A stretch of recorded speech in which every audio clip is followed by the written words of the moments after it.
So, welcome to my midwinter kitchen. Today I'm going to be showing you one of my favorite midwinter drinks that's just super warming, heartfelt. It reminds me of tradition and family and love and all the good things that we can focus on in the wintertime as we sit in our homes and in our hibernations. And so join me as we explore this recipe together.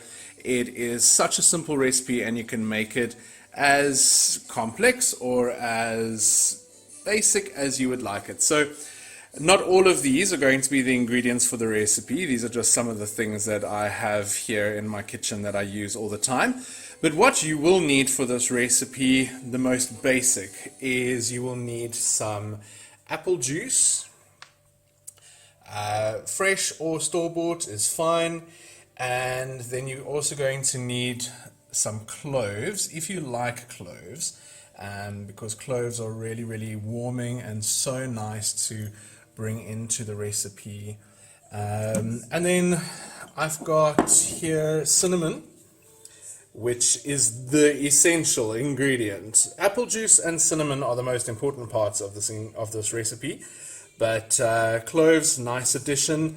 And then finally, I have a masala chai mix that I made up myself, and this one consists of the traditional yogi tea ingredients. So it's got black pepper, ginger, cardamom, cloves, and cinnamon. I like to add this as well. So if you have any, and I also put star anise seed into this. So if you have any of that, any of those ingredients, you can add them to the mix as well. Of course, I've got my green candle burning here. It is midwinter, and green is one of the colors of Yule. And then, of course, your pot. If you have fresh apples, then you can add cut up apples to this. I don't, I have pears, so you can add a cut up pear into this. But let's get going. So we're going to be putting the stove on to high heat at the beginning, and from there make sure that you've got some boiled water to add into your, depends on how strong you want it. So we take our apple juice, and this will make about 3 cups maybe of this beautiful warming drink. And it has many names all around the world. I know they use it a lot in Germany and Austria, different parts of the world where it gets cold. Apple has the most beautiful healing qualities. It was known as the fruit of the Isle of Youth, Avalon, which means apple actually. And I love apples in winter because it's a traditional fruit for the winter time and really, really good for us. So I add a little bit of hot water, pre-boiled water into this already. And that just dilutes it a bit because the apple juice itself can be quite sweet. So you can see how much you would like to add to your taste and to your preference. Now to that, we're going to add a few cloves.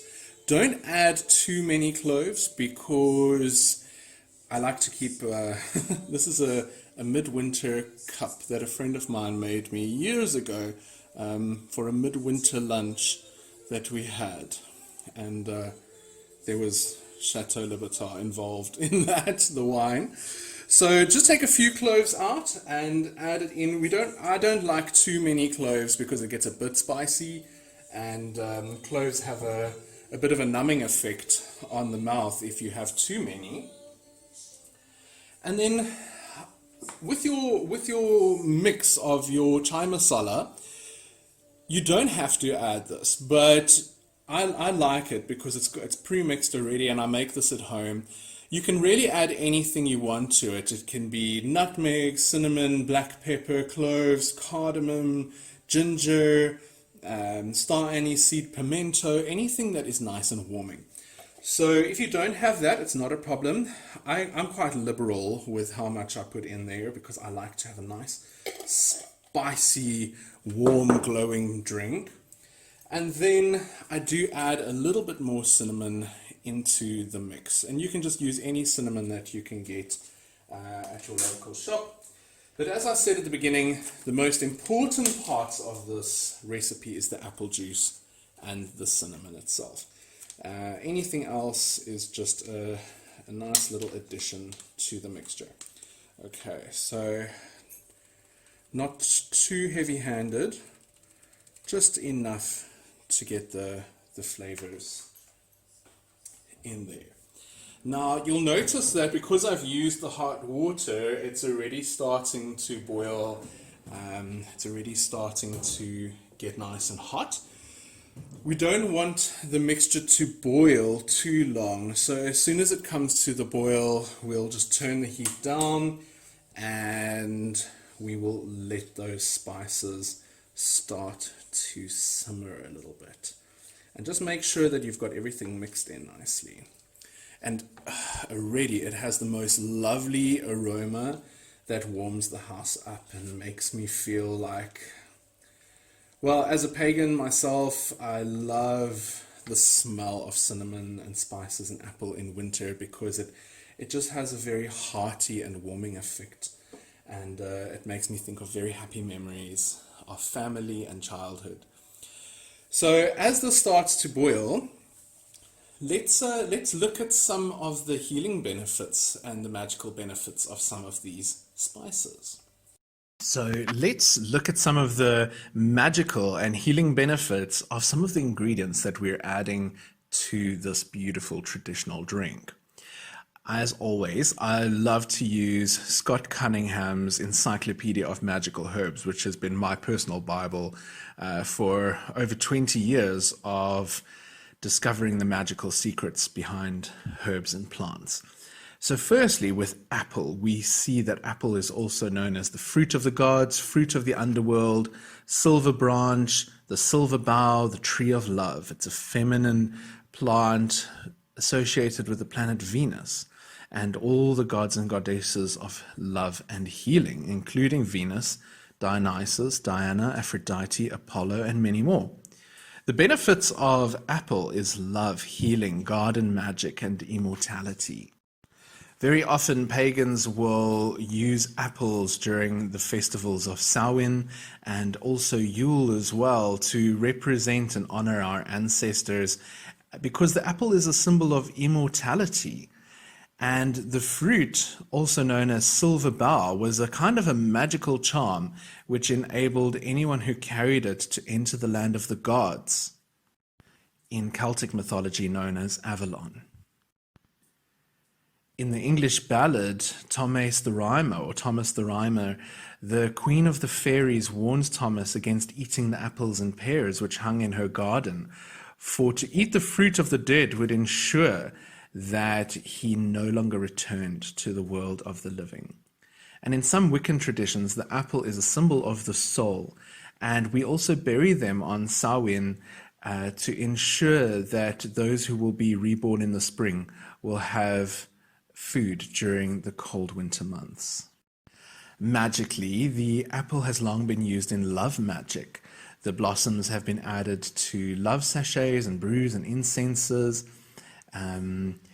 A simple apple charm for love consists of cutting an apple in half and sharing it with your loved one. Apple has healing qualities and is said to be good against fevers, colds, and flus. And if we pour the juice of an apple at the roots of a tree or in our garden, we ensure that they will grow healthy and strong again in the next season. Those of you with Nordic ancestors, your ancestors would have eaten apples to gain immortality through wisdom. And the charms made of apple wood would have been used for longevity as well. Did you know that the reason people rub an apple against their shirt or their pants before eating it is to ensure that any evil spirits which might be hiding inside the apple flee before eating it? And finally, it has always been said that unicorns live beneath apple trees. Next, we will look at the ingredient of cinnamon, also known as sweetwood. And the sweetwood plant, or cinnamon, is a masculine plant associated with the planet of the sun. So it's such a beautiful drink because we mix the masculine and the feminine, the sun and Venus, into this beautiful mixture. The magical powers of cinnamon include spirituality, success, healing, power, psychic powers, love, passion, protection, and even a little bit of lust, or to act as an aphrodisiac. Cinnamon oil was used as part of the holy anointing oils used by the Hebrews. And the leaves of the cinnamon tree were woven into wreaths that were used to decorate Roman temples, while the Egyptians used cinnamon oil during the mummification processes. Cinnamon can be burned in incenses to raise spiritual vibrations, to aid in healing, drawing money, stimulating intuitive and psychic powers, and producing protective vibrations wherever it is used. So we add cinnamon into this drink to lift the spirits and create a warm and healing heart within us.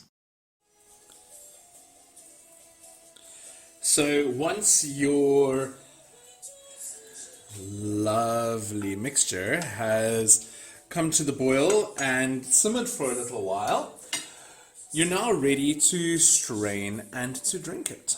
So what I do is I pour mine into this glass jar, but be careful with glass because if you're putting in hot water, it can crack the jar. So I actually use, and this is an old trick that you can do, if you put any, like a metal spoon or any kind of stainless steel into that, and turn the heat off, then the heat is absorbed by the metal and not by the glass.